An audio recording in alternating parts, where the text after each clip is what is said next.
computer. There we go. Awesome. This is class 3 of Constellations for Individuals. So just thank you for continuing to show up. And I hope that in the ways that you're fitting this into your full life, it's a good thing to include. Yeah.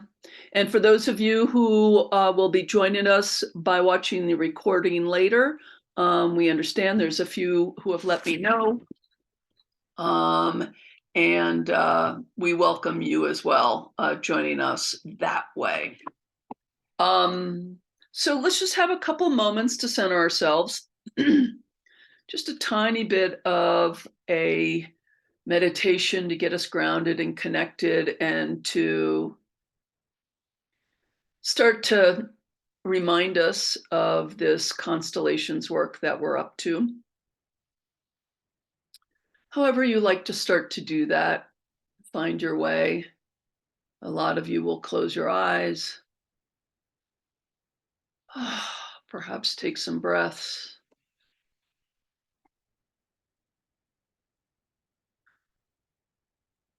Notice and give a place for your body, for your feelings, and any thoughts that may be wandering around.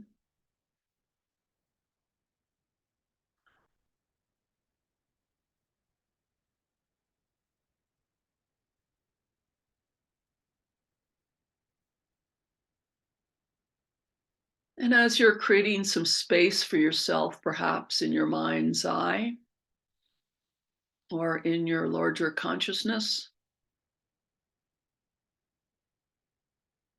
allow the field to bring to you an ancestor. And maybe someone you know very well, you know their name, you know their biography, you know their face. Or it may just be an anonymous ancestor, someone you don't know.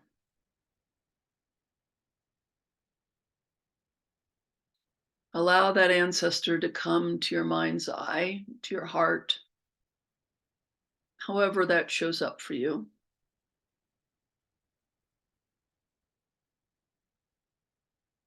And this ancestor has a gift for you or a resource.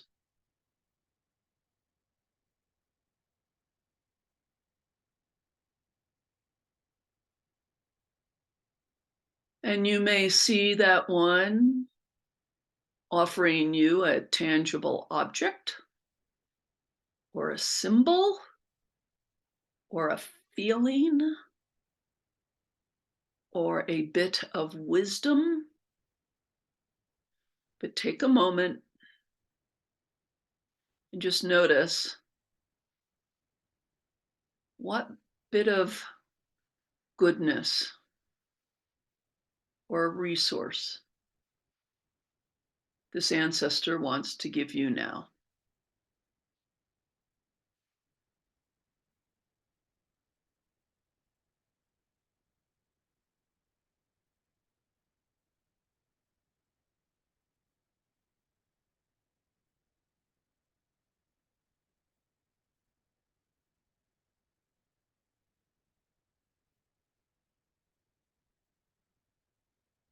And it may be obvious why this is a gift, or it could be puzzling.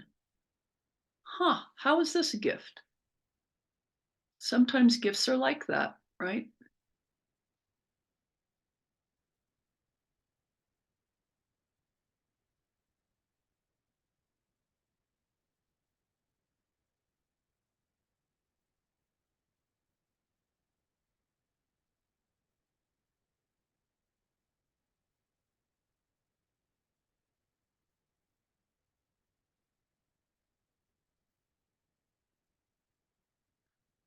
And then when you have a sense of that gift or resource or a bit of wisdom, if you would like, give it a label, a word or a phrase.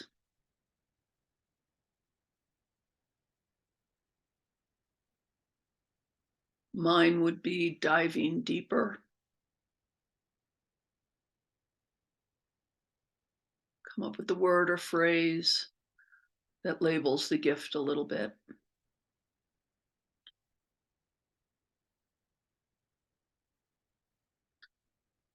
And then whether it was wonderful and obvious or a bit confusing,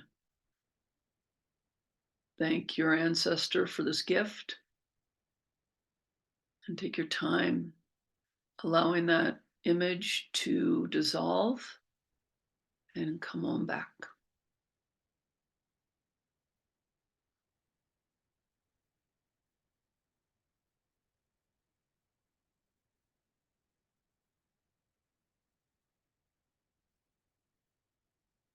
So real quickly, popcorn style, if you want to, you may pass. Some of you have your videos off, may have to be doing other things, but share your word or phrase briefly so we can all do that. If you would like. I'm sorry, go ahead. Connection. Unconditional love. Love and honoring. Live your life unapologetically.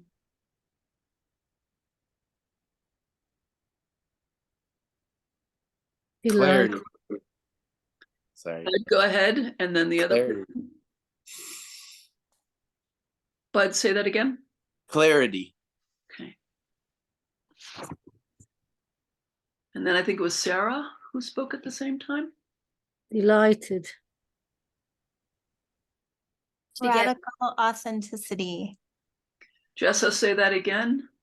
Radical authenticity. And then the other person.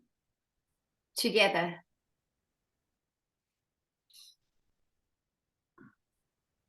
Support to fly high. Can you say that again? Support to fly high. Knowledge, insight. Ball of energy.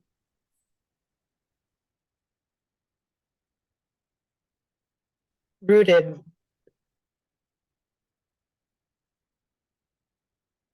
The risk is worth it.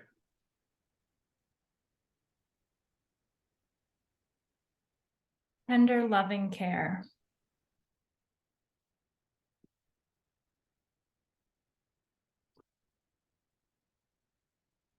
Steel forged in fire.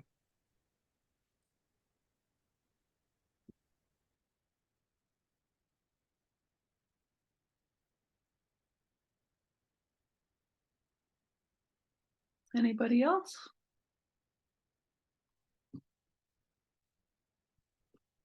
Thank you, everybody. And let's all thank our ancestors, not only for the gift you received, but those were for all of us. Yeah. And different angles. Some of them you might have thought, wouldn't have thought of that, but that's good, right? Yeah. Okay, so let's have a few minutes for questions and shares. Hopefully some of you were able to do the figurine practice with somebody else or yourself. And again, if you didn't, that's fine. No one's grading anything here. But some shares, miracle cures, spectacular and wonderful failures, lingering questions, mostly about figurines, but about anything at this stage.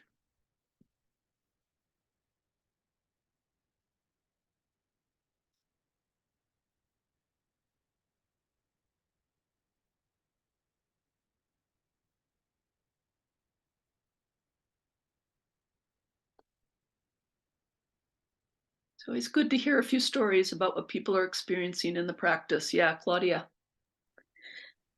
So I've noticed with a couple practices that the query or the theme kind of expands and more people want to show up, like as it's happening. And I did too, just with myself, and it became quite complicated and kind of overly, like I couldn't hold it all. It was a little too close. I couldn't be witness either. So I kind of have a couple like unresolved, unfinished, just kind of leave it right there. So I figure it's something that does tend to happen as the field expands, but it's just what I noticed. Yeah, that's a really great question because it touches on a lot of different pieces that are important for us to reflect on a little bit. So thank you for sharing that. One thing is that some constellations are like that, right? They have messy endings. It's not our preferred ending. Obviously, the client would like something that has a bit of a sense of an ending about it, but sometimes it's just not what's available. So I want us to normalize that a bit. Number two, one of the great facilitator arts is editing. So the only complete system is the whole universe. Many of you have heard me say this before, but whatever your client's problem, the Andromeda Galaxy has a little bit of influence. We're probably not going to include it. It's probably not sufficiently impactful. It might be, who knows? But figuring out which subsystem we're going to look at is a big part of the art. Are we just going to look at me and my brother because we're in a conflict and that's all we're going to look at? Are we going to look at our parents? Are we going to look at some ancestral impacts? Are we going to look at social systems around addiction? You know, I mean, there's lots of choices to be made here. Yeah. And so that no one ahead of time could say what are the right and necessary elements to include. Yeah, two equally good facilitators will come up with quite different answers to that question. Yeah, and so all you got is yourself and the client, and some sense, and this is where the editing comes in, of what your bandwidth and resources are. Yeah. If you had 2 people show up for your group versus 40 people show up for your group, you're probably going to want to simplify the constellation. Yeah. And I've said a few times one-on-one constellations, generally we try to keep them a little simpler. Yeah, just sort of generally, although I have violated that many times in the past. And what I have observed watching people progress in the work, plenty of exceptions to this, but the more masterful someone is, the simpler the system they look at. Just by and large. Bert Hellinger by the end was almost always dealing with 2s. The client and something else. If you read Love's Hidden Symmetry, of course, his earlier constellations are often quite a bit more complex. So yes, the field is always going to be introducing more characters because we can feel them right outside the door, right? Like there's another layer. Oh, there's another layer. There's another layer. And the question to ourselves, which we don't, there isn't a binary yes, no answer to, is this the piece we need to include to finally understand the damn system? Without which we don't have it? Or we now have so much in here we can't really do much. One of the things I say to clients is if we try to include everything, we'll end up doing nothing. Right? Some of this will be part of your preferences. If anyone has seen Dan Cohen and Emily Baufeld work in the last few years, I call them kitchen sink facilitators. They include everything. And they're very long and they're very complex. Yeah. There are others like that as well. And then there's Mariana Frank-Gritsch, who's a German facilitator whose work is so simple and so exquisite. Yeah, it's really lovely. So some of you will have stylistic and personality differences around this. Yeah, which is fine. And regardless of where you land on the spectrum of lots or not so many, you're still going to be making choices about including or feeling you know, wow, the drowned uncle is popping up, but we got enough. We got enough. We got enough on our plate right now, right? And then you politely say no to not no to the field. I actually don't. I don't want to presuppose that everything that's showing up is the field saying you need to include this. It's just something systemically proximate. Yeah. And it maybe they're knocking because it's the piece we've been missing. And we've all been sort of blinding ourselves to, and it's saying, you gotta include me now. Or it just may be something nearby, and you've got enough going on. And this is the art of facilitation. You're always making these kinds of, and by the way, I want to say you can change your mind.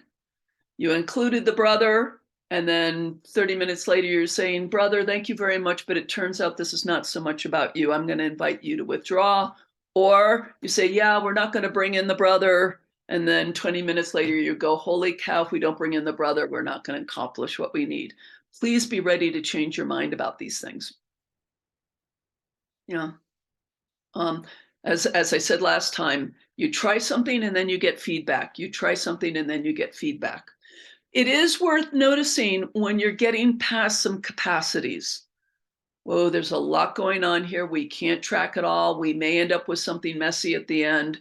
And it would be nice if we had something that was a little tidier, or we found a piece we could really look at. This is the thing I'm usually wanting to do with a client. Is there a chunk here we can really do something with that will leave them feeling like they've got something? Again, you can't always arrange for this. Claudia, is that a helpful response? Tell me how that lands for you. Yeah, definitely. It is. Excellent. Yeah. And I'm a kitchen sink witch, so I understand the bringing everything in and why things all come en masse. And it's often worth, so I'm sort of a middle. I'm a middle in most things. And I've been trying to make them simpler, just to serve my growing edge a little bit. Me too. I'm trying to simplify. I see the value in that. Thank you. Yeah. And someone just asked for Mariana Frank Gritch's name. I probably don't have it spelled exactly right. She has lots of consonants in her last name. I probably left out a couple of consonants. She's a very elderly German facilitator. I think she just did a presentation at some online conference, so she's still doing stuff. But my guess is she's in her last years. She's mostly interested in children education and Constellations work. She's a very interesting facilitator. And I think she has a book or two out there. I don't know if they're in English. Other questions or shares, your experience? It can even be just something kind of sweet that happened or something you realized, or are you going, I did a figurine one and now I know I really don't want to do figurine ones, or comparing figurines and floor work.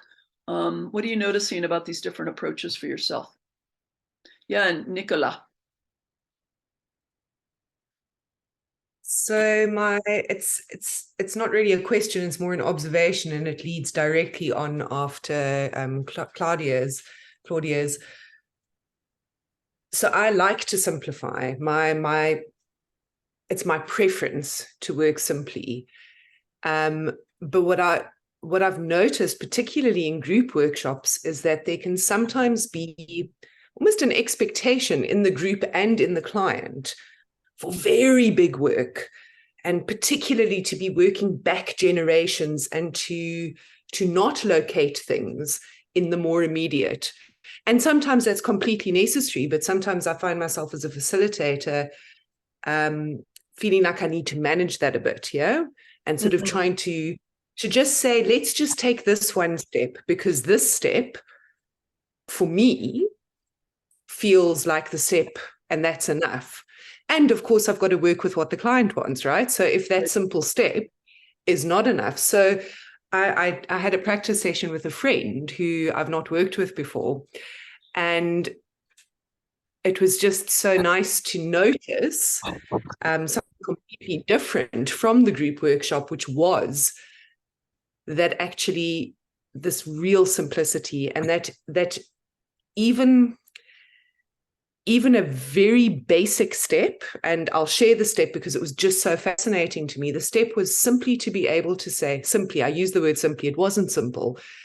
The step was to say, you are the father of our children. And even that was hard. Yeah. And so we rephrased it to, you are the biological father of our children. And even that was hard, but it was doable. So it was such a potent reminder for me of what we consider to be simple is not necessarily simple, if that makes sense. Yeah. There's a lot in that. Thank you very much, Nicola. It's interesting that particularly with one-on-one clients, I'm often working with the other expectation, which is that we're just going to do local family psychodynamics and deal with my critical father, which I've been dealing in therapy for the last 20 years and have not really resolved. And I'm like, oh, maybe we need to look at what, happened before your dad to actually give you some relief. And yes, in group work, particularly where there's people who know constellations, there can be different expectations to manage. I want to share with everybody, I think Constellation shares with a lot of other healing modalities a bit of a problem around the miracle cure stuff. I'm going to have a constellation and my lifelong depression will be resolved or whatever it is. And this is not unique to constellations in any way. The nice thing about constellations with this honoring what is thing, that father move, is I always say that constellation changes things one of two ways. One is by changing things. So the parent is being small and the child is being big, and we get that fixed somehow. Or the uncle who was lost in World War II gets re-included. We actually really do something. And then there's a second way, which is we don't do anything, but we just honor and name and give a place to. Usually being able to do this because we're now putting it on the record and we're doing it in some kind of solidarity rather than by ourselves. In many ways, healing from childhood wounds or ancestral wounds is partly the former. We fix things, to put it grossly. But a more advanced version that most of us here recognize, and which is often the turning point in our own healing journey, is when we start honoring that, this is how it has been and this is how it is. I will never not be a child of alcoholics. Yeah. I will never not be a child who felt tremendous pain watching my parents get wildly drunk.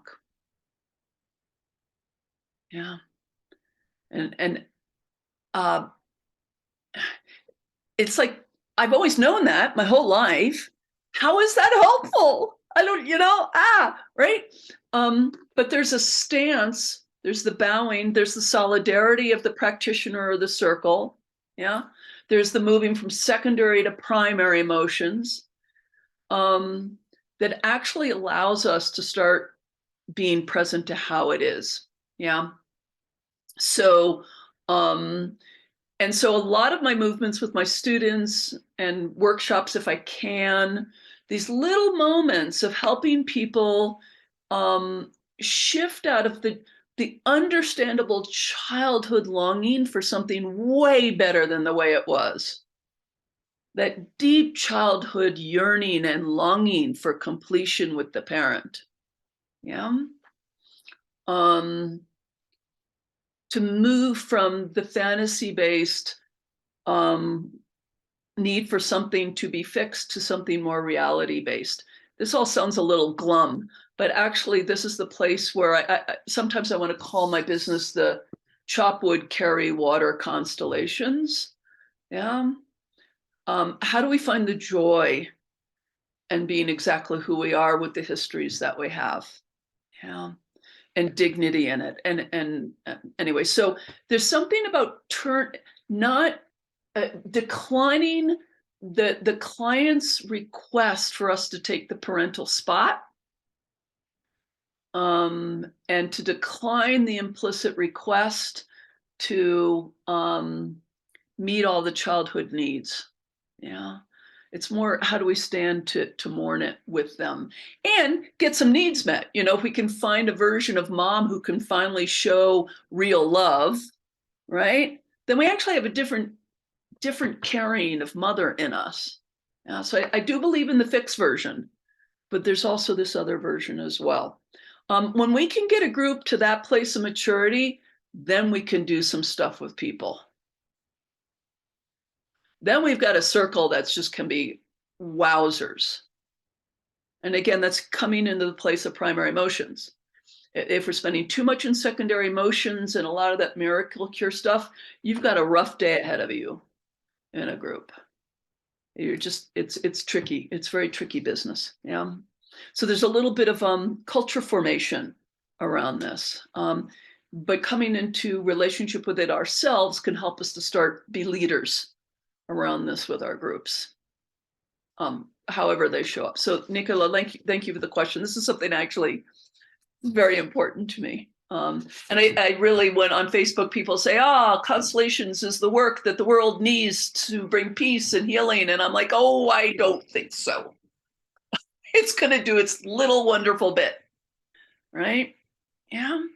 And an important bit, a really important, a systemic perspective, I think is really, really important. And so much of us need it. But we need it along with, you know, environmental justice warriors and peacemakers and nurses and all those people. Yeah. Rochelle, I saw your hand go up. Yeah, I was kind of getting back to your original question of like, what have I noticed with using figurines and everything. When I started, I went out to a crystal shop and just brought a bunch of little stones of different sizes and colors. And actually over time, which I really involved, it was just picking up a lot of different things. So now I have like, you know, like a long flat piece of cork board, and I have like the cleaner from your sunglasses case, and I have a like a thicker necklace, and I really have been enjoying kind of the different shapes, and you can do a circle around something or put something on top of a support. And yeah, so I really enjoy kind of the different shapes and working with the like just very different pieces of things. It's you can do a few more. I like experimenting with that. You can cover something. It's been fun. And then just to touch on what you last said, I just recently did a constellation with, there was only 4 of us, and it was after we'd done a lot of work together, and there was a just profound release that happened in 10-15 minutes with very few moves. So it was really interesting to be able to, when you get the people that have done it before and you kind of in that right space, to see what comes out of it. It was amazing. It kind of blew my mind. So thanks. Thank you. Yeah, some of my most world rocking constellations have been 10 to 20 minutes long. And when I saw Bert Hellinger, the longest constellation he did was 40 minutes. Most of them were 20 minutes long. So something to aim for, this sort of economy. Yeah. And yes, figurines have an advantage. It also has its shadow, and you will discover with the in the mind's eye ones, which we're going to do today, which is when you're not limited to people representing elements, symbolisms can find their way in, right? Lots of different representatives can look like all kinds of things, not just like people, right?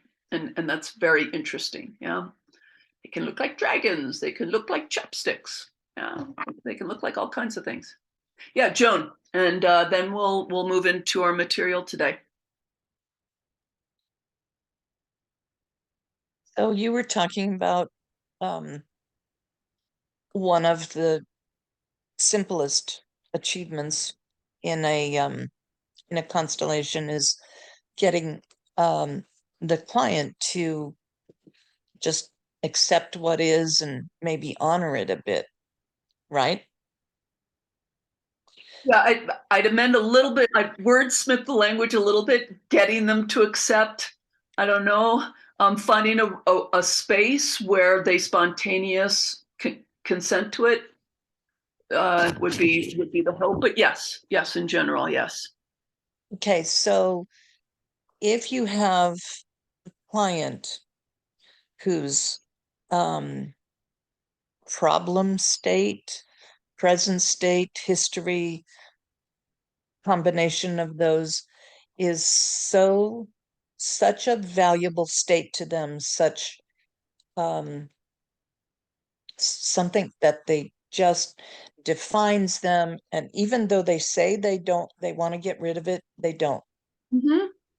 You just described everybody here, by the way, in at least some corner of their life, right? Yeah. Carry on. It's just, how do you deal with that? Yeah. I said That's all. I said that offhandedly, but I actually really meant it. I did a workshop the other day on resistance in clients, and I want us to get all over resistance. We're in the resistance business, my friends. If people were not resistant to the losing weight, getting the boyfriend or girlfriend, making more money, whatever it is, they would already have it and they wouldn't need us. Right? Yeah. Think of the 1 or 2, 3 things that you're still wrestling with in your life, despite, a lot of work. Yeah. This is why we go to someone else for help. And then from there, I don't have the answer to that, Joan, obviously. It's very contextual. It depends. In our context in constellations work, our main question is, wonder if there's a loyalty, wonder if there's an entanglement. Is that why this has been so unmoving? And to not have this problem is to not belong anymore or to be disloyal. And therefore, what we do in constellations is we set it up. Yeah. And then we do the things that we do. Yeah. It is a huge reframe for people. Oh, I've got this depression because to be chipper in my family that nearly all died in the Holocaust would feel far too disloyal. And then to hear the ancestors say, leave it with us, we wish you to be well. This is like, you can't go at this direct. You can only come through it through the side and systemic work. So, and it's a big old fat, it depends. Yeah. Mm-hmm. But this is everybody we meet. This is everybody. This is us. This is me. Joan, I pity you the day you have to facilitate around my most stuck problem. I guess what I was specifically, I'll give specifics. If a client has no respect and hatred towards both biological parents and adoptive parents, then include that. Yeah. I mean, if they've got intense hatred, then there's got, like, I'd probably look at the story and go, yeah, makes sense. Yeah. And maybe we have to start with, and now I'm making up a story here, but if someone hates, I assume there's some abuse involved. Yeah. It's just seeing the abuse. We don't go straight to thank you for my life. Right? Remember, we have to figure out what is available first. I think I mentioned this before. There's an order of inclusion. Very frequently, abuse, violation, oppression, these things have to be honored and given a place first before we can move on to things like thank you for my life or you are big and I am small or anything like that. Thank you. Yeah. One more, Sarah, I saw your hand and I do need to move on to the program, but I saw your hand. I was just going to say what you're saying, what you've just said. Okay, good. Thank you. Thanks, Sarah. Okay, so today, we are working with stuff in the mind, okay? So we're not going to be dealing with objects. We're not going to be dealing with bodies out there. This is a really beautiful approach to doing constellations work.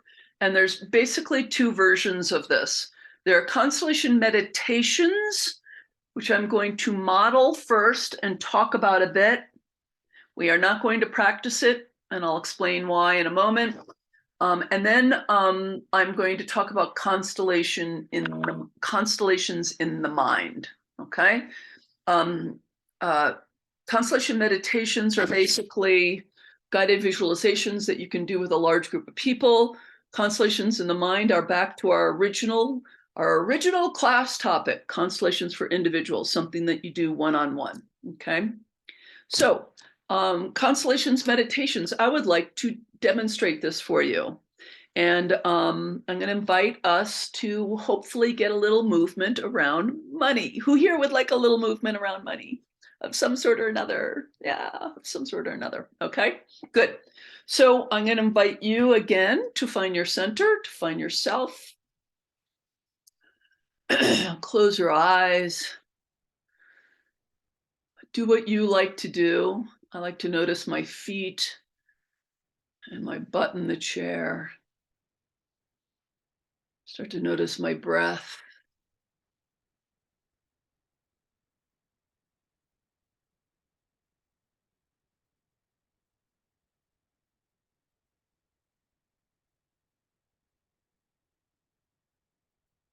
Just find your center.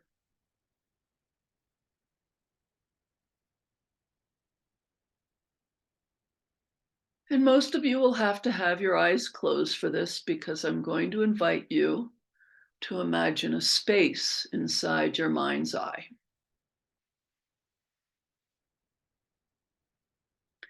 It can be a big empty space, or you can imagine a space that you like. A mountain meadow, a workshop space, a room in your house.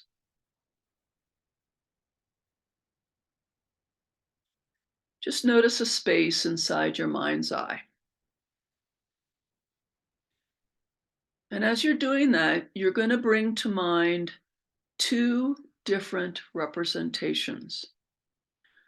You're going to be on the outside looking at these two.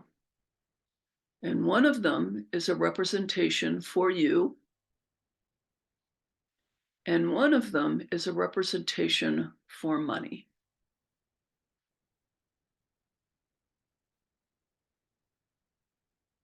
And let your mind bring whatever representation works. You'll probably look like you, kinda. But who knows what money will look like for you. And imagine those two representatives are facing each other over there in the space of your mind's eye.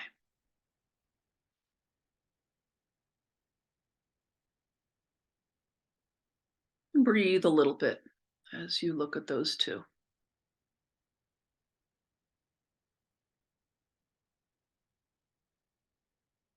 And then the parts of you that know how to do this, slip into the representation for yourself.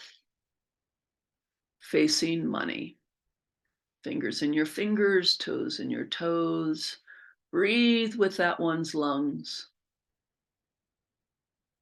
Just go on into yourself, facing and looking at money.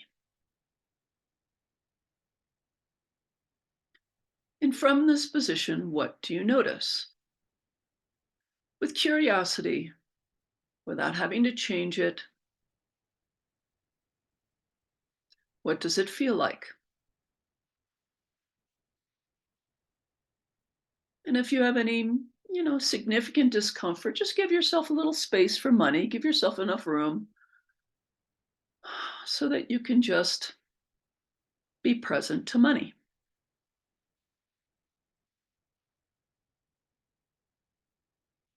What's the quality of this relationship?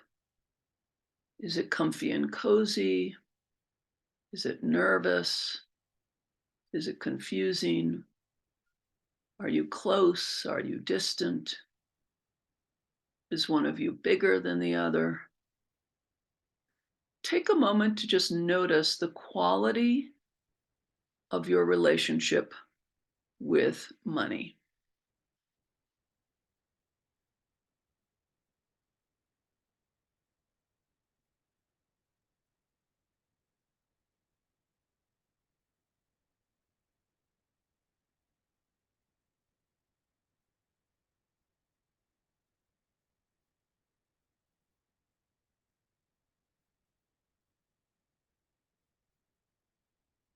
And now I'm going to invite you to bring in another representation. And at this point, you have a choice. You get to choose a parent to bring in to this little system of you and money, and now a parent.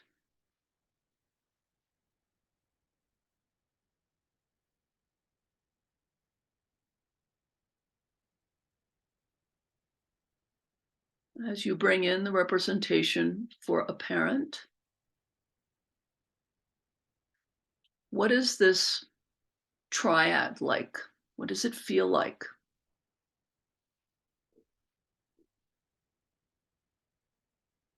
Where does the parent stand?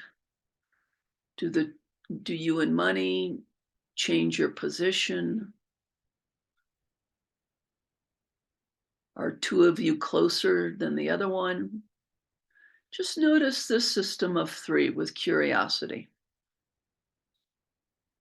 What do you notice about you and money and a parent?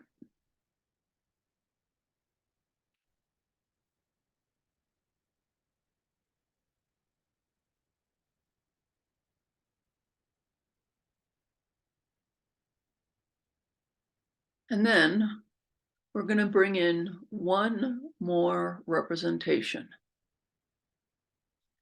And this you're not going to predetermine, you're just going to give it this label, a resource for your parent.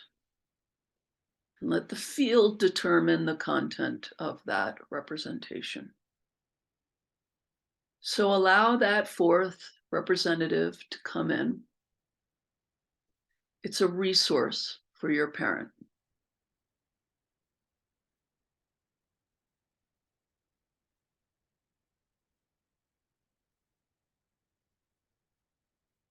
Notice what happens to the system a little bit. Mostly at this point, you're a bit of an observer of your parent receiving this resource.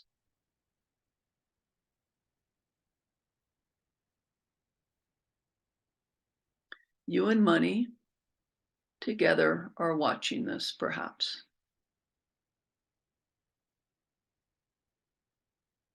How does the system change when your parent comes in without a resource and then instead with a resource?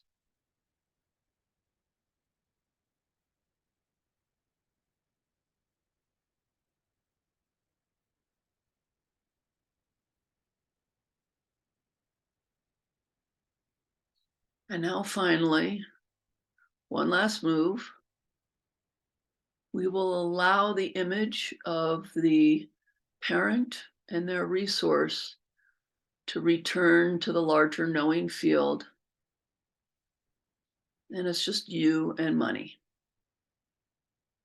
in the positions you were in before, facing each other.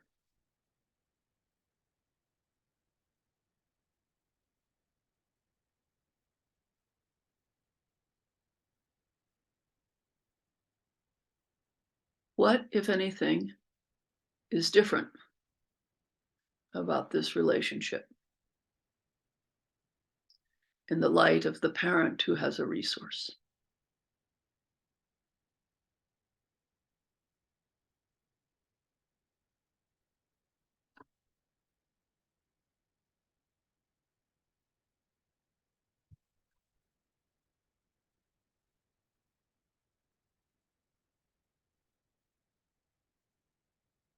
And then whatever has been useful about this series of movements, bookmark them for yourself.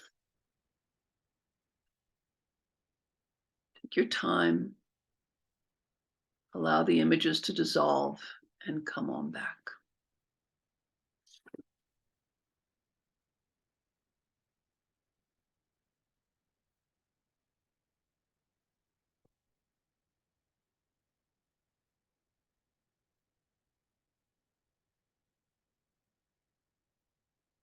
Okay. I would like to hear one or two shares. What did you notice briefly? A movement or an insight, or even a tricky bit?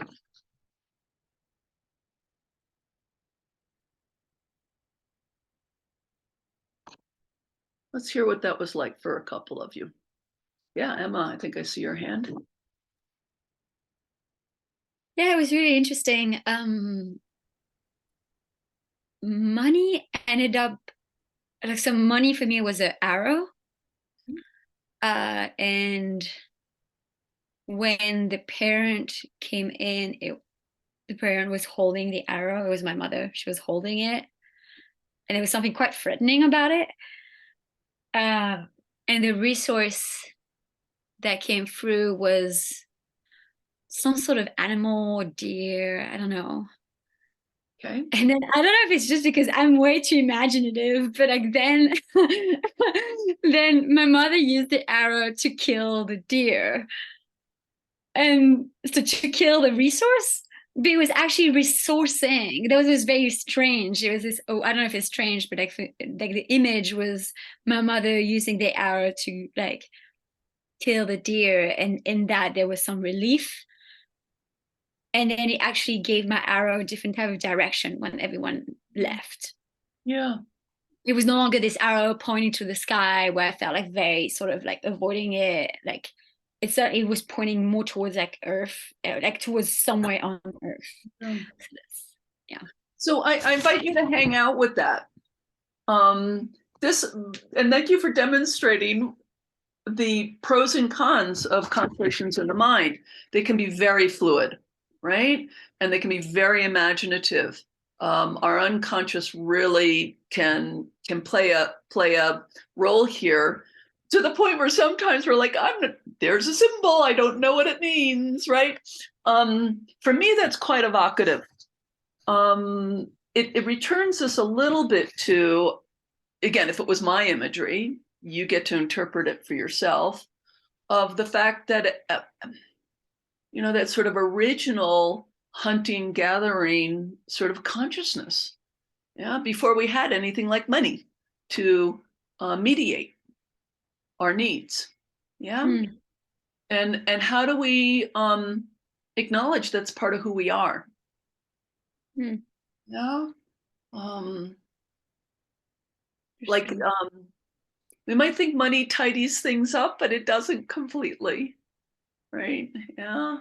So anyway, that's one thought comes to me. I think that's quite lovely. So thank you, Emma. Really appreciate you sharing that.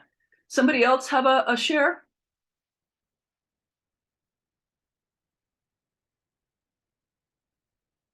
Juliana, and it's fine if yours was less symbolic than Emma's. That's fine. However yours showed up. Yeah, Juliana.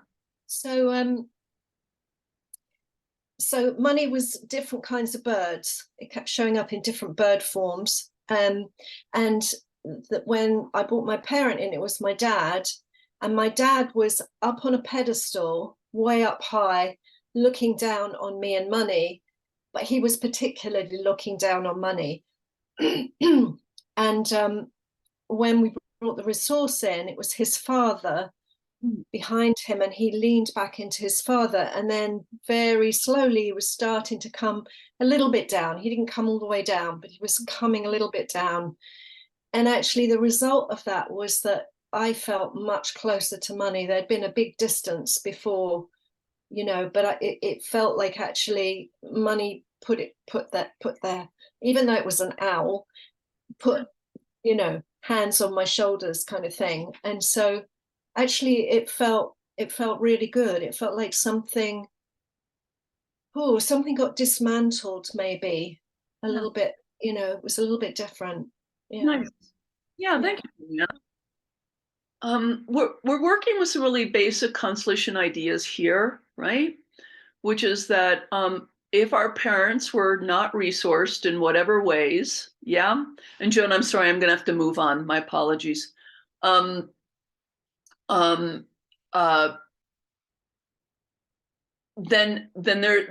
things may not be right for us. And if we can find that resource for the parent, something can be in better order for us. Yeah. So that's all that this is like, not even, this is Constellations 101 kind of stuff, right? And we did it in particular with money. We could have done it with partners or mental health or all kinds of different things. Yeah. And some of you may have, you know, we may have opened up a Pandora's box. And I hope all of you got at least something useful or nice from that. And we'll have another chance to do a little sharing in a moment. But I am going to move on to our material for today. Okay.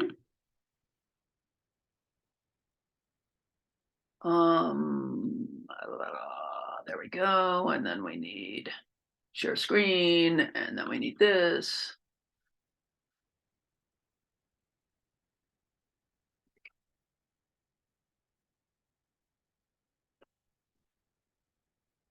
Okay, this should say Constellation Meditations at the top. If anyone doesn't see that, let me know. So these are basically guided visualizations using constellation principles for those who have that kind of framework. These are great to be used in groups. So if you're addressing 800 people, or you want to start out a workshop, or you're including a constellation piece in a workshop that does lots of other things, this is a great little tool. These are mostly generic, not oriented towards individuals, right? But they have customizable moments, and I'll get into that in a second. Therefore, they're not the same as Constellations in the Mind, which is the next lecture and what we'll be practicing. They can be really general, for instance, helping a group or individual get in touch with ancestral strength, or they be focused on a topic like the one we just did, yeah? Maintaining rapport can be tricky when it comes to generic meditations, yeah? Be thinking about how to work with someone's map. So for instance, you may have noticed a moment where I said, if you're having too much discomfort, make some space between you and money, right? I wanted to include that someone may be, you know, alone in a room with money and running panic or something, and I want them to be able to stay with the meditation, yeah? Generic meditations can run aground when we try to force constellation principles on people who aren't ready for them, like bow to your parents or all parents love their children. We may take that for granted here, but if it's in a new group, you're going to want to watch that sort of thing, yeah? Because you don't have time to explain it.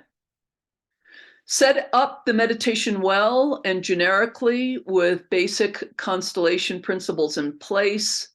Especially for new people. One I quite like, an example is seeing all the ancestors and noticing that if any one of them weren't there, you wouldn't be here. Yeah, I really like doing that one. For specific topics like money, think where people can get snagged. For example, inviting people to be supported by parents who may have been abusive. Yeah, or like I did with money. You need to put in enough wording that makes room for people to make some choices to keep themselves safe and well in the meditation, yeah? Don't try and, you know, if you're in a group that's just learning arithmetic about constellations, don't throw them into calculus version of constellations, yeah? If you want to introduce a sophisticated and difficult constellations idea, like the idea that children try to be bigger than their ancestors to help them, you're really going to have to take the time to walk them through it. Yeah.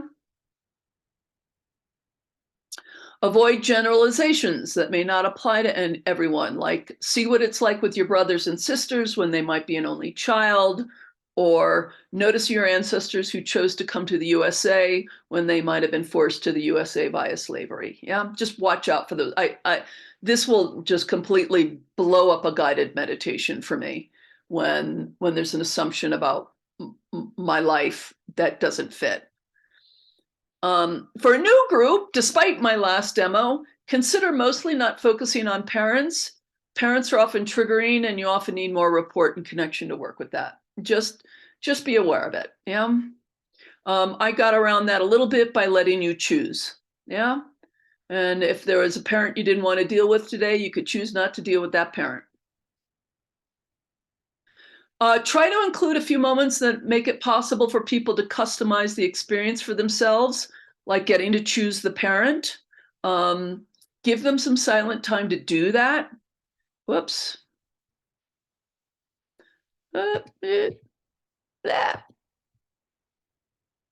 we go. For instance, as I did, invite them to manifest a resource. You know, I didn't know what your resource was going to be. This is the equivalent if you've ever been through a guided meditation, like you're walking down the forest path and you come to a trunk. Inside that trunk, there's a gift for you. Now open up the trunk. What's inside? Yeah, that's allowing the person to have a customized moment. You can make those too. Another one is to invite them to notice ancestors who have experienced poverty and ask, is it on your father's side, your mother's side, or both? How many rows back? Yeah. Someone might notice it in their parents and someone might notice it 10 rows back. Yeah. It makes it customizable. The resolutions are like you saw. Yeah. Generally best to rely on standards like bowing to the ones who suffered and saying standard healing sentences like I honor the dignity of your fate. Please bless me as I choose another way. I didn't have a healing sentence for you today, but giving a parent a resource, that kind of thing, very standard sort of stuff. And again, leave room for a different experience. Whatever, here's an example of a way to do that. Whatever your experience, notice that this is the family you belong to, and that somewhere there is some strength for you there. Whether that feels good or not so good to you now, allow yourself to begin to notice where you came from. Yeah, this leaves room for somebody who may not be having a great experience in the constellation. Yeah, in the meditation. So I really like these. Make use of them. I'm not going to assign y'all to do one because it is something you kind of have to. You can come up with them in the moment. I've done that, but to a certain extent, you have to prepare them ahead of time, and they're contextual, for a workshop or a group or something like that. But I did want to share this with you because it's a really nifty tool. Yeah. So we are going to shift gears into the one-on-one constellation format. But before I do that, are there any questions about this constellation meditations?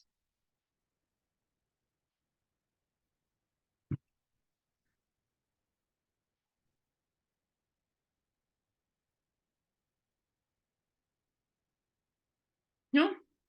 Okay. So feel free to, start playing around with these. Yeah. You can see that they could be kind of powerful. A really great way, if you're just starting out building your constellation practice or you're thinking about that in the future, is to do an online workshop on finding your soulmate or, bringing success into your life or, things like that. And you can build a workshop with little sub pieces, and this can be one of them. It's quite a nice tool. And it often gives people a very rich experience. Okay, but at this point, I'm going to shift gears and we're going to go back to doing constellations for individuals. So these are called constellations in the mind. So again, the field is everywhere and is accessible in many different ways. They're not fundamentally different from floor constellations. However, changing the experience from embodied to in the mind can be a big change for some. You use your usual interview process to identify relevant roles. Now, this is something I've just noticed from my own experience. Feel free to test this if you would like. But unlike floor constellations or figurine constellations, where either of you can be the lead for representing, these constellations need to mostly have the client as the lead field perceptor. Otherwise, the process can get too complicated, and it's hard for the client to connect with what you're seeing inside your mind about their constellation. Yeah? Therefore, you need to get a read fairly early on if this approach is working or not, right? If you're asking someone to imagine a constellation in their mind and it's really not working, you want to shift gears, yeah? However, the facilitator does participate, support, and add to perceptions. And hopefully I'll demonstrate this in a few minutes. Your perceptions will lead to making choices, like adding new roles, or perhaps moving representations around. You saw me do that a little bit in the money meditation, yeah? The setup is like a constellation meditation. This is the way I do it. They close their eyes, they get centered, and you ask them to imagine themselves in a space. And then you can do the same. When I'm doing this, I'm usually kind of floating in and out. Sometimes I'm looking at the client and them having their process. And then sometimes I'm closing my eyes and noticing the representations in my own mind's eye. You'll figure out your own sort of way with this. Then you invite them to bring into the space the roles you think are, as the facilitator, that you think are most important, that you want to start with. It can be just like what I did. Imagine in your mind's eye a representation for you and for money. Yeah? The client may or may not be one of the roles, as in regular constellations. Yeah? And then explore them by one. This goes back to our earlier conversation. This is probably one of the formats where you really can't have too many. Because in the mind's eye, if you have 6 or 7, it's just going to get hard for anybody to track. Yeah? 5 is probably your max. Yeah? This is where it starts to overlap with figurine work. Representations may not look like people, particularly when we're dealing with something like money. It gives the chance for the mind to make it an arrow or birds, yeah? It's the opportunity for symbolic images. It also allows, as the constellation goes along, sometimes it'll really change its form. So it starts out as a pile of wood, and then later on, it's a bonfire, yeah? Or it can really change, like it starts out as a heavy sludge, and then it becomes sparkling energy, yeah? As in all mind-based attempts to access the unconscious, for those of you who have a background in hypnotherapy or NLP, you'll know this, having rich perceptual details helps deepen the trance, because basically you're doing a trance here, yeah? Not a really intense one. You're not asking anyone to start flapping their arms like a chicken, right? You just want them to go into the space where the unfolding is not run by their already official story, yeah? Where they're actually getting new information. So there are little tricks that hypnotherapists know about how to deepen trances. You will notice that my voice changed, yeah? I slowed down a little bit. I got a little softer. Yeah. Ask how the roles are arranged with respect to each other, what the emotional tone of the system is, how people are dressed. The more perceptual details, the trance gets deeper. Now, the biggest potential problem, given the trance in these constellations is lack of distance. Yeah, it's one of the great advantages of doing group constellations where the client is in the circle watching it happen out there. Yeah, gives us some distance. It can be hard for a client to notice the difference between imposing meanings and truly perceiving them. So again, watch out for that. I've talked about that before. One way to do this is don't forget this is a constellation. It's not just sort of an imaginative process. It's critical to have the client to step into and out of representations. You saw me do that in the beginning.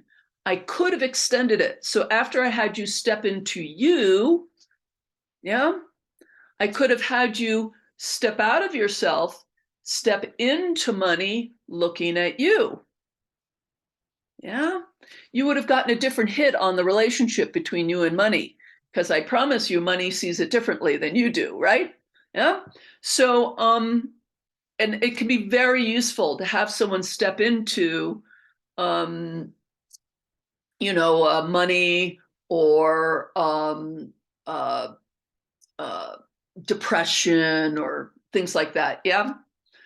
Again, you have to be careful, and I've mentioned this before. Does it feel in order for them to step into their mother or their father? You're just going to have to think about these from a do no harm sort of perspective. Yeah. Sometimes it can be incredibly useful to get your mother's perspective. Other times, as in Joan's example earlier today, they may not be ready for that. Yeah. You can even have them step out of everybody and look at it from the outside. Yeah. So look at you and money and your father. What's going on there? What do you notice about that system over there? If you're having conflict, a female client is having conflict with their sister, and you ask them to step out of themselves and look at these two sisters. Look at these two women who are sisters. Yeah. You're already asking them to think about it completely differently. It's usually me and my goddamn sister, right? Yeah. Oh, those two women over there who happen to be sisters. Yeah. What I just said, as you perceive the system with the client, you will make suggestions as you notice disorders in the orders of love. Yeah. So if the client notices they're standing next to their father with their mother far away, you may invite the father to move away from you and closer to the mother. Ask them what happens. Yeah. And this is exactly what you would do in an actual constellation, right? Yeah. If you notice the parent sitting down and the client standing up, you might ask them in their mind's eye to switch positions. Yeah. Standard constellation moves. If you perceive something differently than the client, for instance, from your point of view, the parents are looking at each other, but the client perceives them as facing away from each other, avoid correcting them. Instead, think systemically about how and why their meaning might be arising. And you can use it. You can say, wow, that's really interesting. In my mind's eye, they're looking at each other. What's that like when you hear that? Yeah. But you don't want to make anyone wrong about what they're noticing in their mind's eye. Otherwise, guiding a constellation to resolution is no different than for group constellations. You're looking for disordered orders of love and what needs to come into order in the system. You're looking for the likely entanglement. You're following what creates relaxation and ease and respecting what is stuck or resistant. You're looking for what is missing. Yeah.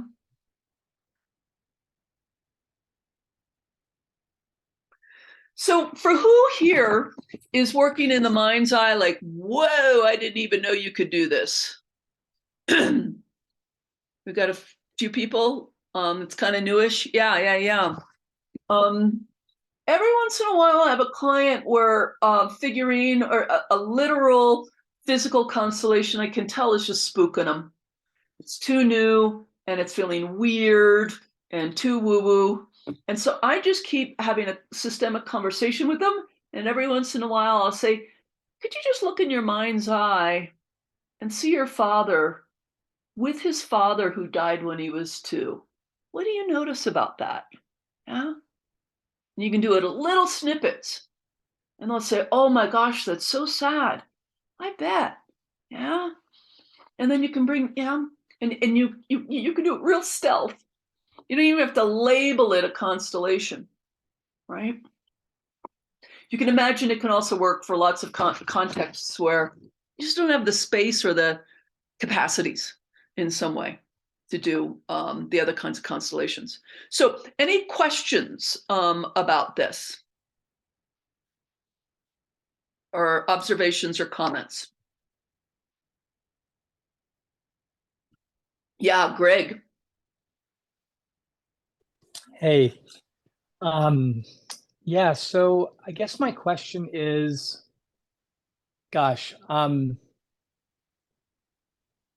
I'm trying to frame it. It's like the difference between having, different people, like different beings, hold a representation and moving that energy or being in the field like together versus calling up these representations in the mind, and whether there's a sort of a difference. It seems like a different process. I mean, it seems like like every one of these processes is healing. But I don't know. I wonder if it's like a different process. Like, can these representations that bring up in our head, can they hold that? I don't know. I'm not able to really form my question, but I'm just sensing it's a little different in terms of like finding resolution and making movements and, like whether like it's more like the internal experience of the person who is like calling the constellation, of the client is having this internal experience. So that's moving something in them. And I feel like this is a little bit like what I did with Dan in a way, like a combination between going inside myself and in and out of representations and doing this. Yeah, I don't know. It just feels a little different. They're all quite different, and they both have strengths and weaknesses. Yeah. And all I can say is that it's still a constellation. And yeah, it's real different than having a group of people in a room. And so you'll get some experience today with it and feeling what that's like. Okay. And everyone here is going to find ones they like, they prefer or don't prefer. I don't use this very much, but when it's useful, let me tell you, my friends, it is useful, especially for really spooked clients. It can be really useful. So invite you to give it a try. Thank you for that, Greg. I think you're feeling something very real. It's got a different feeling tone to it. Yeah, Nia. You gave an example of who this method would be really good for. Can you give an example of who maybe it wouldn't be such a good idea to take there? It's hard to tell until you see how people process internal images. I was about to say someone who's really, really dysregulated may not be the best idea, but there are people who do a lot of dysregulation, but once they start doing meditations in their mind, they're there because they know how to do that and they do it regularly.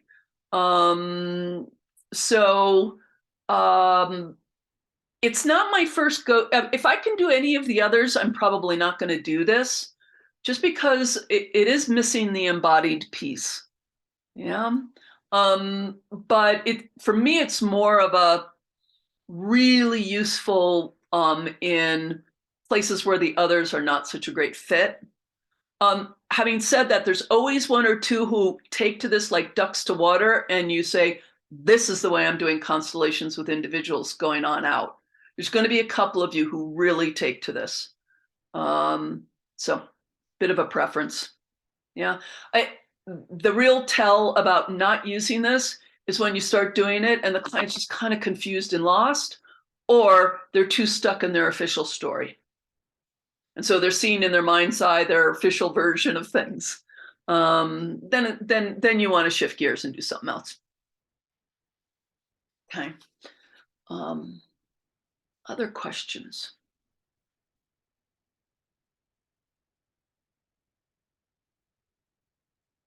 Greg's got a comment. This would work great. It's something I'm drawn to using, more interested in the difference in how resolution comes forth, creates forth. Yeah. The resolution stuff, as I said, all the resolution and movements and orders of love, same. Absolutely the same. So the same skills and movements you apply to other kinds of constellations are genuinely no different. You can lean into the same tools, the same toolkit. And this is going to be fun to see you all sort of play around in this field a little bit. So thank you, Greg, for nuancing that a bit. We are at the 18 after. Can you come back at the 23 after? Let's have a 5-minute break.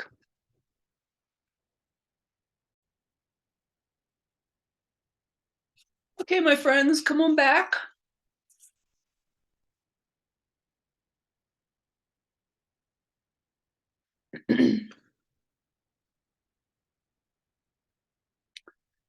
So you know what time it is.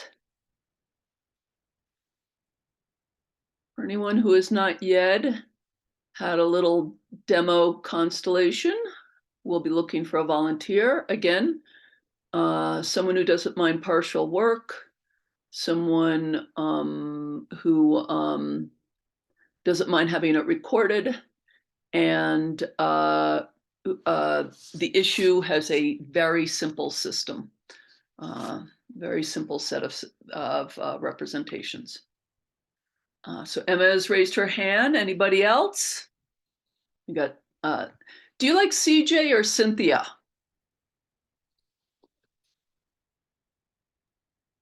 CJ was good, thanks. Okay, good. Anybody else? Okay, Emma and CJ, I'm going to let the field choose. So will you please put in a private message to me in the chat a number between 1 and 50?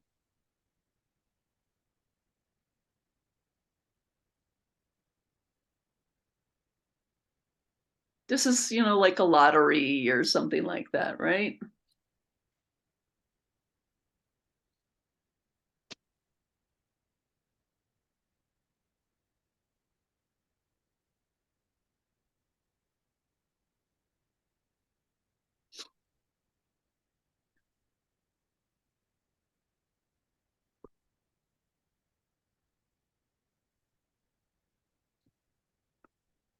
Thank you. And the closest one was Emma. So thank you, CJ. Again, when you do things like this and anyone volunteers who is not chosen, make sure you thank them. That's a vulnerable thing to do. So appreciate that, CJ. So Emma. And because it's just the two of us, I'm going to spotlight the two of us. I hope the spotlight works for me. It would help me if it worked for me too. There we go. Nope, it won't. That's all right. I see Emma really small in the corner. But you guys see the two of us big, right? Good. Okay. I see you. I see you big as well, if that matters. Oh no, it's very useful for you. Emma, what is the simple system issue you would like us to look at briefly? Yeah, it's more internal, which is why I thought that maybe it would be appropriate for this particular approach. I want to work with fear. I have developed, okay, I'm just going to give a tiny bit of context. It's going to have to be really brief, Emma, okay? Yeah. Yeah, Thank I'm you. working on it. Responded to trauma with a pattern of feeling chronically unsafe or like in a state of a lot of fear. And so I have developed lots of strategies over the course of my life to cope with that fear, most of which were actually leaning on what I realized were external things to help me cope. And recently, these strategies and tactics have stopped working entirely. And so I'm faced with having to find a new relationship to this part of myself. Is there a primary context in which you notice yourself getting very fearful? Is it, I don't know, driving or with friends, or a main context where you especially notice this come up? It's actually any time that I feel like I can lose control. Okay. So it can apply to, I mean, it applies to so many different things. Well, it's hard for me to actually say what I'm afraid of than just like seeing how I'm responding to like a fear inside. So like I notice myself, I've been getting extremely controlling of myself, developing like controlling patterns around my body, my behavior, trying to control my environment in like in excessive ways, more, or at least more than I used to, as a response to fear. I know it's like a response to that panic inside. Yeah. Which is diffuse. Yeah. So in the context of your fearfulness, I also know you're pretty creative, adaptable, and resilient. And I just want to honor that this could get a little scary. Right? I mean, we're looking at this, right? Yeah. And it may be incomplete. Okay. I just, for the sake of the group and for you as well, okay? And for the group, given the context, I'm just sort of in my mind's eye having a bit of a safety net or container for this. Yeah. So we don't have to crack open the whole Pandora's box of Emma's fear. Yeah. Yeah. So just a little, we can do a little fear lit or something. Okay. Rather than terror. Okay. Okay. So that feel okay to you, Emma? Okay. So take a moment. Close your eyes, nicely done. Maybe breathe. Notice your body. And before we even move into anything like a constellation, I would like us just to notice your nervous system, which has been beautifully adapted over millions of years to signal danger so we can stay safe. And we understand something's a little out of order about how your nervous system is currently processing that information. But we want to honor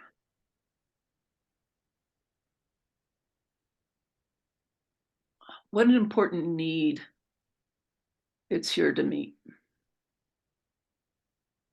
And what an important thing fear, along with all the other feelings, has for us. We certainly would not like you to be fearless. There's another word for fearless people. They're called assholes. Right? Yeah. And you're not that. So just, I'm just taking a moment to appreciate your nervous system and the nervous system of everyone here as you hang out in this space. And I would like you to imagine a representation for yourself, just starting out.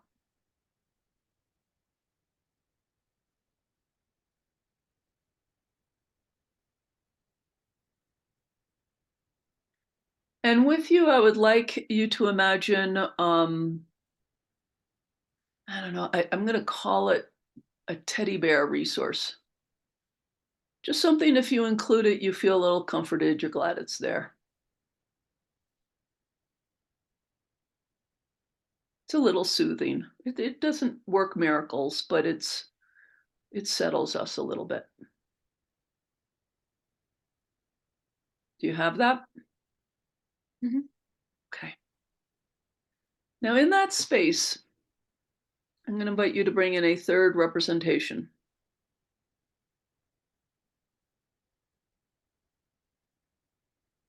And it's going to be really far away, like way over there on the other side of the space.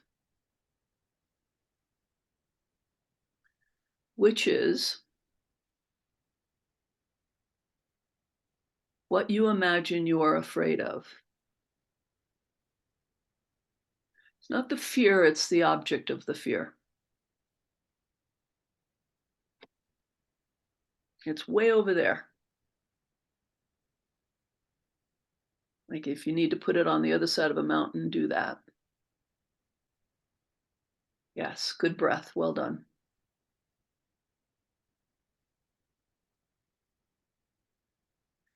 And what do you notice about looking at you and the teddy bear resource and the object of the fear? What do you notice from the outside looking at them?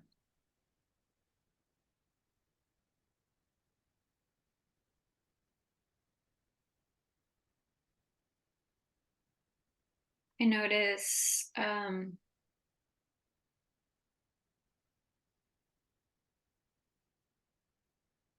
stillness.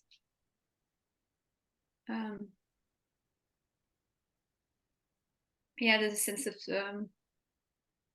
stillness and like it's what I'm afraid of is not defined. It's not like Yeah. You know, can I open my eyes? Like Yeah, can you I can go go back and forth.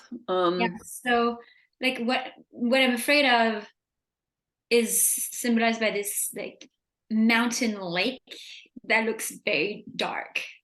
Okay. And that's like it feels like both like a water and like a dark hole. Yeah. Yeah. It's got many meanings. Yeah. So go ahead and close your eyes again. And for the first time, will you slip into the representation for you?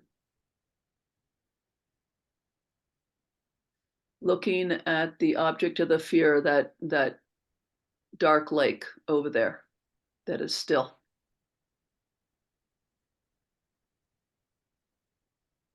And when you notice anything, just let me know what you notice there.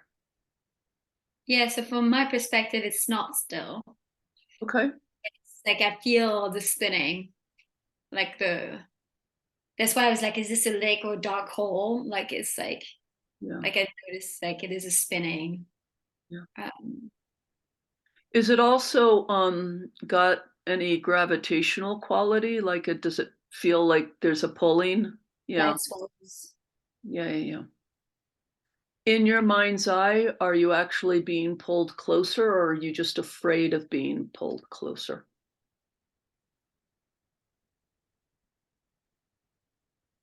It's hard to distinguish the two. Is it getting closer in the role?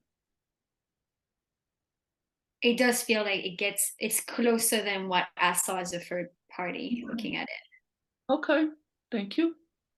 So go ahead and pop back out of you and be the observer.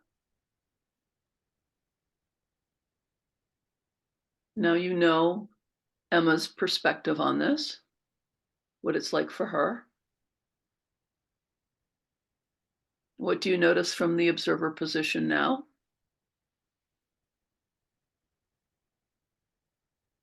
Similar. I think I'm more aware of the spinning, but like there's still a sense of stillness, like I'm looking at a painting or something. It's not as visceral as when I was in the role where I felt the gravitational pull. It's like when I'm looking at it, I don't feel the gravitational pull, nor do I see it. Okay. Okay, good. Thank you. And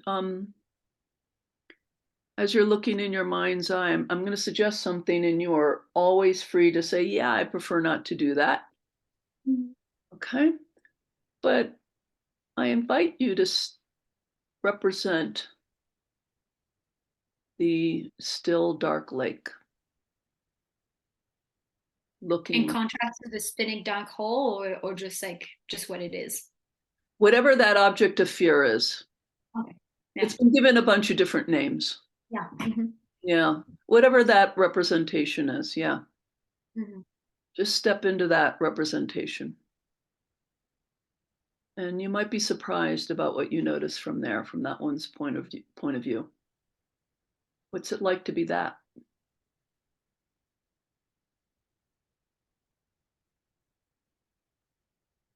I feel very strong.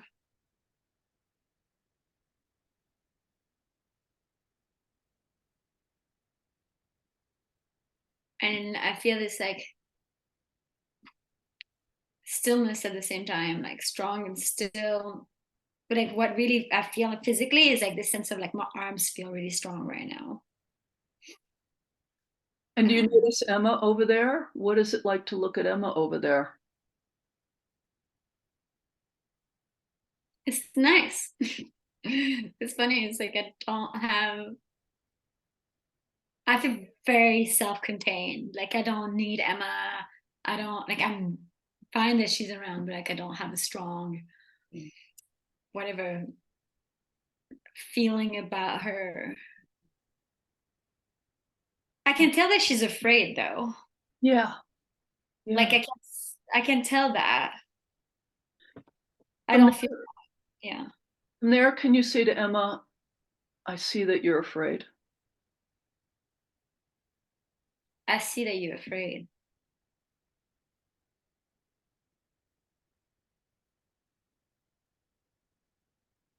Mm. And then is the sentence something like, and I don't quite have it, but I bet you do. I'm not trying to pull you. Something like that. Something like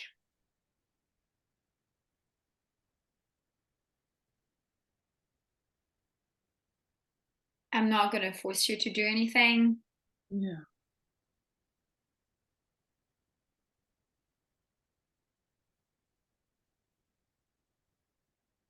Okay.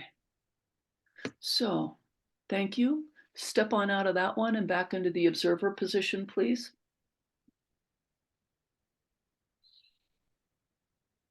We're going to be bringing this to a close soon, but there's one last movement I want to try.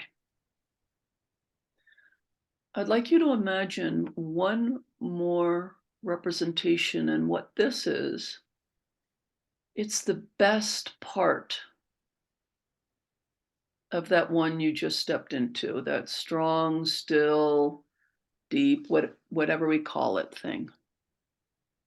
It's a representation for a very small part of that one, like a fragment.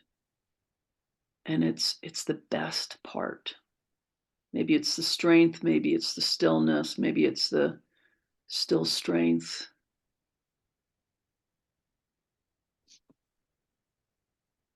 Can you see that little representation, like a shard or something like that? Yeah. Or a cup of water, I don't know. And then imagine that little representation coming over to the representative for Emma.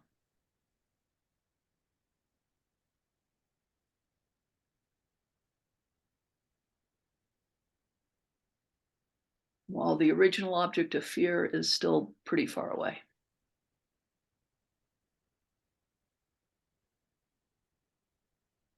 From the observer position, what do you notice? The best part is a buck. It's a what? I'm sorry? It's a buck. It's an animal. I guess I have a lot of deer Not buck. a dollar bill. Okay, it's a buck. Got it. Which brings us back to the other constellation. Yeah. I know. And the buck is walking towards me, and there's a sense of familiar, like if I'm looking at it third perspective, it feels it feels non-threatening. It feels a welcome encounter. Yeah. Can you slip into Emma and see what it's like from Emma's point of view? Mhm.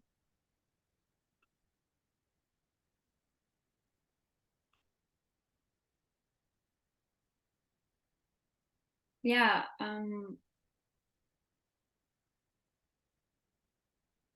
There's some like I'm noticing getting into my representation, like this Emma is really trying to figure it out. Yeah, yeah, of She's- course. She's like, I want to make sense of this bug. This bug has something to tell me, like trying to make sense of it. This is very much like, it feels very heady in how I'm experiencing this encounter. So in that role, Mhm. one or two questions.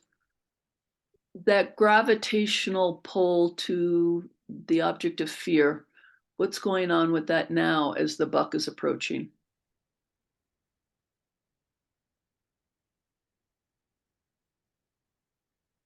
Yeah, I mean, it feels like the buck wants to guide me there, which is scary. Like the gravitational pull is still there. It's not as threatening, Yeah. but like it's very much there, and it feels like the buck is becoming this conduit, like wanting to take me there.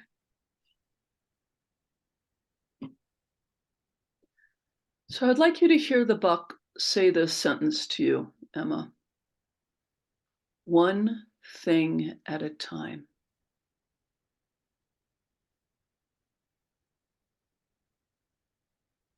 No hurry.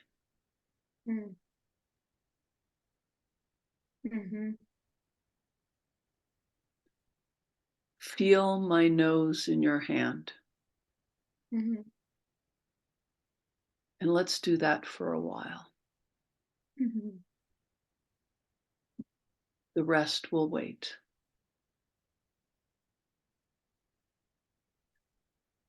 How does that feel? That feels really good. Yeah. And helpful. Yeah. Mhm. Yeah. Like no movement is needed. Yeah, Like it's yeah. A lot of this panic is connected to being hurried. Yeah. Mhm. Yeah. Mhm. It Yeah. used to be external in childhood and now has been internalized, right? So Mhm. let's just find a pause. No hurry. Mhm. And let yourself enjoy that soft, warm nuzzle Mhm. on your palm. And maybe you want to stroke its neck and even Mhm. touch its magnificent antlers. Mhm. Yeah. That feels really good. Like And you really. don't have to turn off your left brain. We just might want to slow it down a little bit. Mhm. Yeah. It's okay if it wants to figure things out. So take that image, let that breathe in you for a moment, because we're going to close the constellation. Bookmark that, whatever that feels like in you. Mhm. And then come on back. And that's worth setting up a little altar for, or if you're an artist, drawing a picture of it or something. Okay. That's a really lovely, strong image. So beautiful. It is beautiful. Thank you. We'll let that keep moving for you, okay, Emma? Thank you. And we're going to thank you for that, because I bet everyone who was plugged in felt that energy change. I know I did. So I want to thank you for that. I think all of us can use that slowing down energy. So thank you.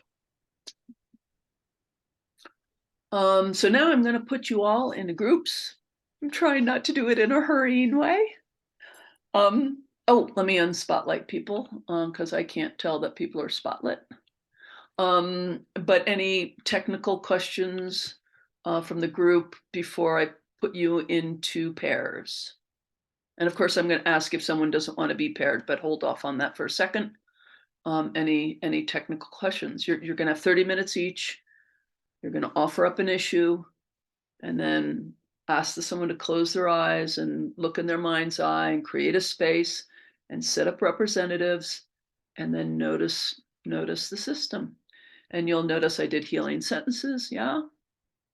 I created space. I worked with space, even though it was all inside here, right? And I was plugged in a little bit into the constellation that mostly Emma was running. Yeah. And making suggestions. Try this, try this, try this. Yeah.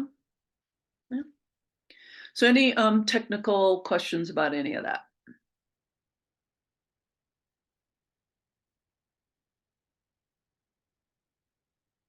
No? Okay. Anyone prefer to not be partnered who is here right now? Greg, this is a perfect one for you, by the way. You don't have to be seen. But let me know if you don't want to do it. So I'm getting, some of you are raising your hands. Joan, you prefer not to be paired? Okay. And Nicola had her hand up, prefer not to be paired. Is that right? Okay. I have to write them down, otherwise I will forget. And then Lara, the other Lara MD, because we have two Laras here, Lara. Anyone else? Emma would like that to keep processing. Yeah. Okay, anybody else? Okay. Oh, and Intisar, is that a question or I don't want to do this? Again, Yeah. if this is a growing edge for people, I really invite you to go for it. I really do.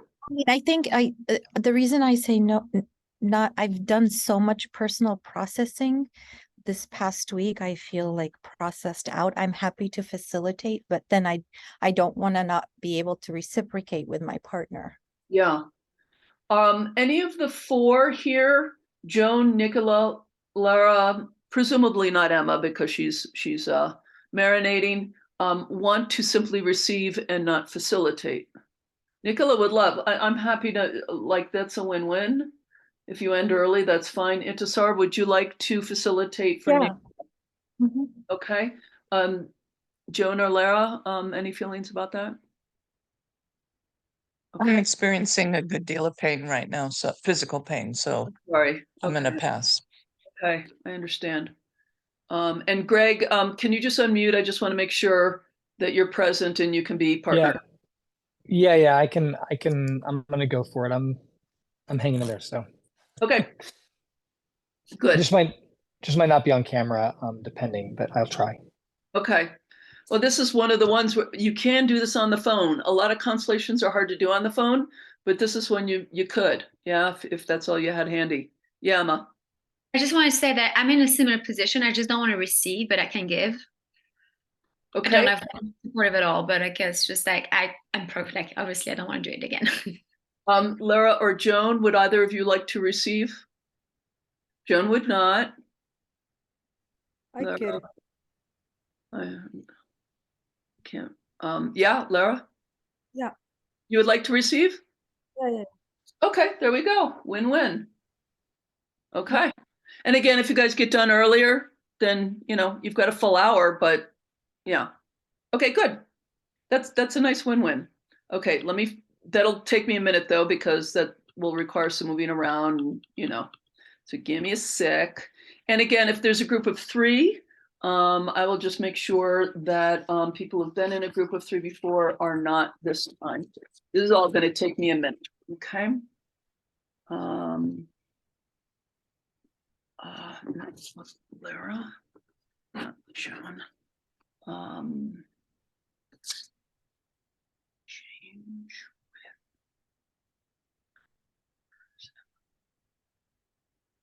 Okay. And then Intisar and Nicola.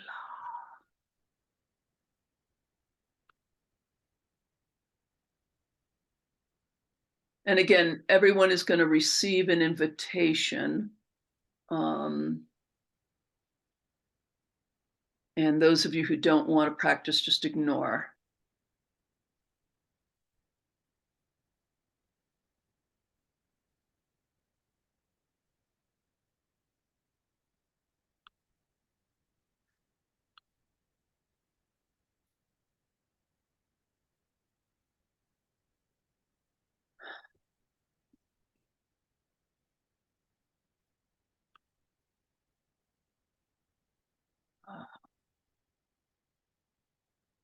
I think I've done it right. We'll see. If I do this wrong, just let me know. Reach out to me. I've given you 60 minutes. There you go.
Okay, welcome back, everybody. Well done. Congratulations.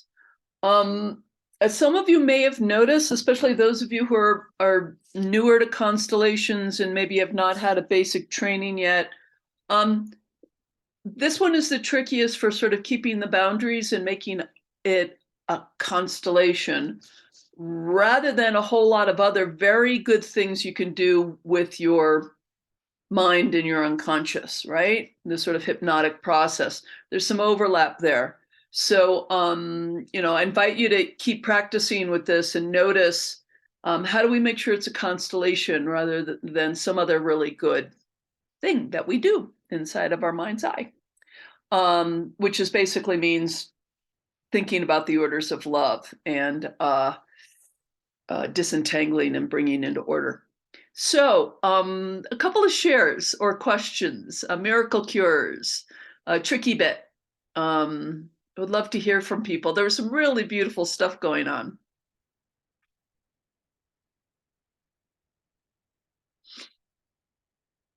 Just a shout out to Jessa, who held the most beautiful space for me, and just absolutely exquisite. So just really grateful. Awesome. Thank you, Juliana, and thank you, Jessa. Yeah, Susanna. Yeah, I wanted to thank Sarah for doing such a wonderful job, and also to say how I'm always amazed at how surprising the information is. Well, how surprising they go, the process and what shows up is just always, oh, I never thought of that before. I find this very reassuring. Because if it's all kind of what we already think, then we're probably not engaging the field, and we're not revealing the unconscious systemic stuff that's running the show. So as much as it can be surprising, I'm always like, oh gosh, neither mine nor the client's agenda is running this. Excellent. Who knew it was all about the cousin? You know, thank you, Susanna. Yeah, CJ. You're muted. I really want to thank Naya so much for allowing. I've not done this before, and so I hear what you're saying about make sure you remember it's a constellations. I went really easily into other things I do. Yeah, sure.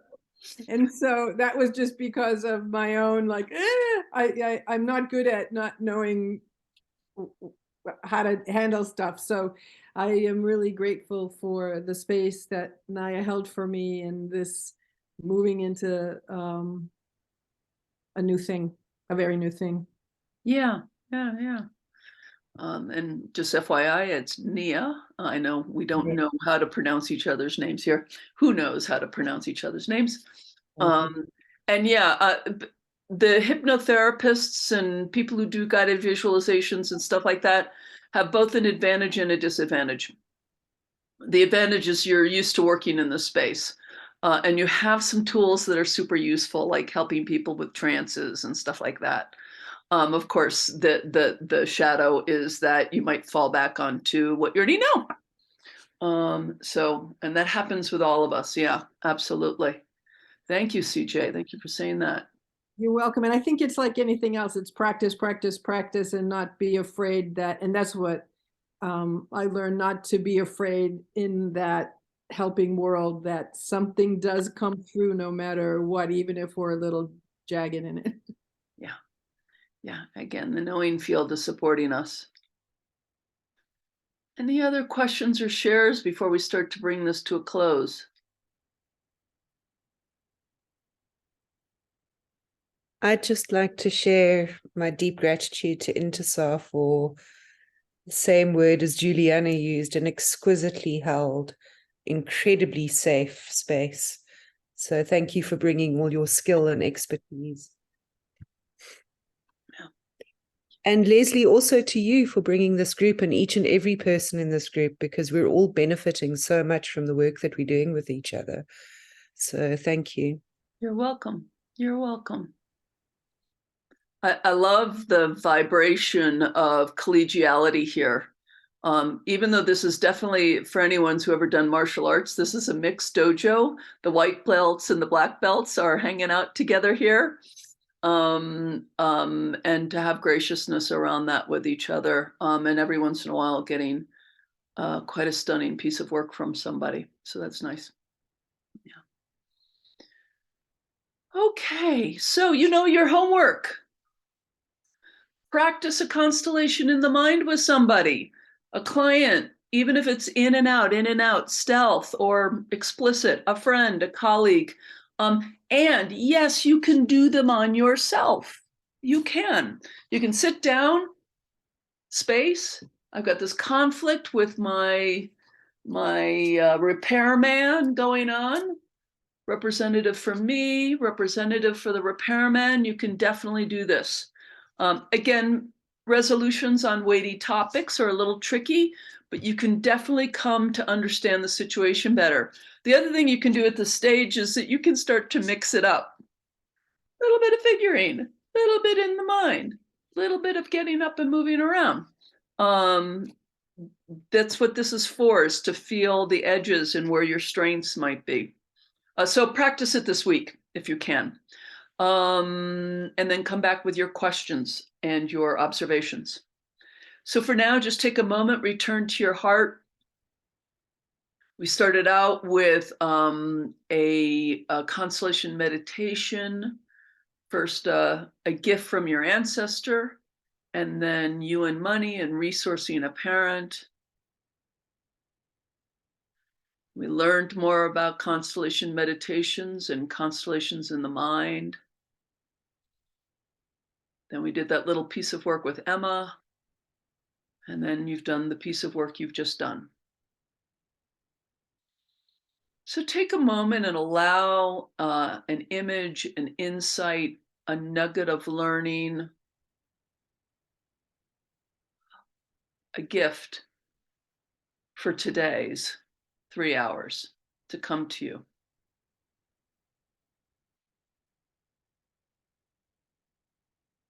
What do you want to make sure you carry away? And then turn that into a sentence.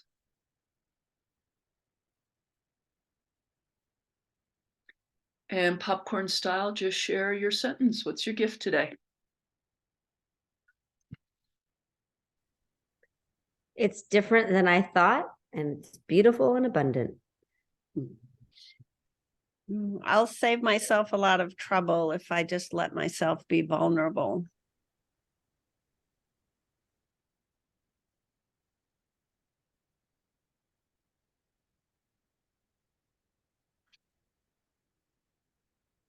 I'm not completely responsible. I'm moving mountains.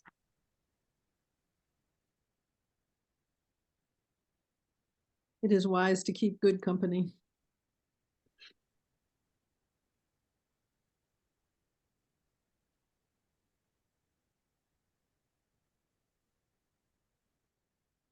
Being in this space of no agenda.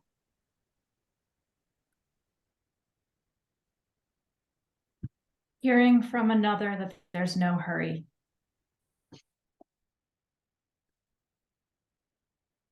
I can May all the beings in all the worlds be happy and free. I can trust. Come on in and check it out. Allowing myself to be held by the creator.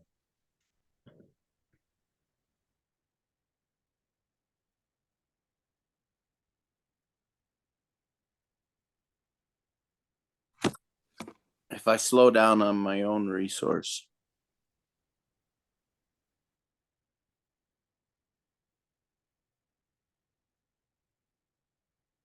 Anybody else before we sign off?